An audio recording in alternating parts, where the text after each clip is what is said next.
আর বন্ধুরা মাল মানে লোডিং এর ভিডিওতে বলেছিলাম যে এটা 4K মেশিন, 4K নয়, এটা 3টে 6K মেশিন দিয়ে মানে বাজবে, চেকিং করবে। এই যে রাজুদা রয়েছে, আরো সব এসেছে, 4-5 জন এসেছে।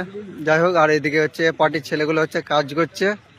কাজ করতে বলতে এখানটা তম্বুর মতো খেঁচাবে যাতে এখানে থাকে সব রাতে, সেরকম ব্যবস্থা করবে, দেখতেই পাচ্ছ। আর এদিকে এখন রাজুদা এখন মেশিনের তারগুলো সব লাগিয়ে নিচ্ছে। সামনের দিকটা এখন দেখাতে পারবো না, কারণ সামনের দিকটা এখন অন্ধকার, ভালো বুঝতে পারবে না। আর এটা লাইটটা দেখি, জ্বালাই ফ্ল্যাশটা দেখি কেমন বোঝা যায়। এত গাইস এই যে দেখতে পাচ্ছ তো বন্ধুরা, সামনের দিকটা ফ্ল্যাশটা জ্বালানোর পর ঠিক এরকম লুকটা। আর মা চণ্ডী সাউন্ডের নিউ চঙ্গের আপডেট হচ্ছে এটা।